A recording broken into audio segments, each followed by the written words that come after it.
Parfois, quand on ne va pas bien, qu'on est triste, peut-être qu'on est malade, on ne sait pas de quelle forme de soutien on a besoin.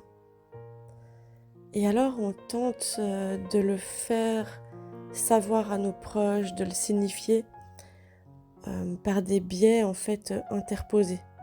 Par exemple, par la culpabilisation, de dire « tu t'occupes jamais de moi », par ne rien dire et s'isoler dans son coin, par essayer de manipuler parfois de façon inconsciente, par exemple d'utiliser des phrases « tu sais, les enfants sont censés s'occuper de leurs parents ». Et puis, c'est important de savoir que quand on est blessé, qu'on a mal, qu'on est seul, qu'on est triste, on peut avoir du soutien. Mais si on décèle pas de quelle manière on souhaite être soutenu, on ne peut pas le demander correctement aux autres. Je vous invite vraiment à vous demander aujourd'hui comment j'aime être soutenu.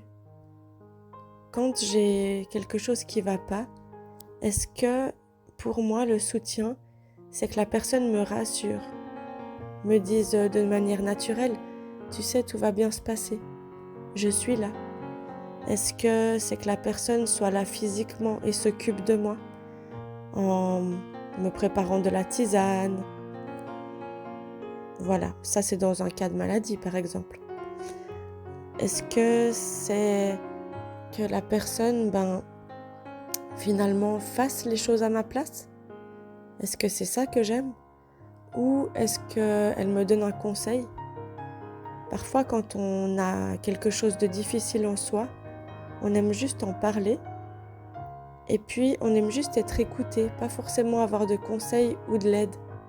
Et parfois on a besoin d'aide et de conseils, et de soutien, mais ça peut nous énerver quand la personne nous offre son aide et fait.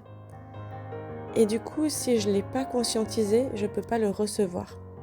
Et la personne ne peut pas s'ajuster à ce dont j'ai besoin. Alors de conscientiser de quelle forme de soutien et d'aide j'ai besoin, c'est important. Sinon, je reste frustrée et on ne s'entend pas. Et finalement, si je fais culpabiliser l'autre personne ou que je ne lui demande pas, ou que je lui fais la demande d'une manière détournée, ça ne fonctionne pas. Finalement, les personnes qui s'aiment ont toujours ou bien souvent envie de se soutenir. Mais si je n'arrive pas à recevoir le soutien qu'on me propose, finalement, je reste dans cette situation où peut-être j'ai plus envie de me plaindre de la situation que d'être aidée. Peut-être que j'ai plus envie de rester dans mes problèmes, d'avoir de l'empathie que d'être aidée. Alors posez-vous la question, quel soutien, quel amour, quelle aide je suis prêt ou prête à recevoir?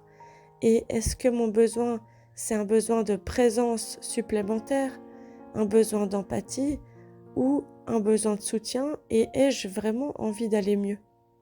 Parfois, on a tellement envie d'être moins seul ou qu'on s'occupe plus de soi qu'on n'ose pas le dire et puis on va pas très bien.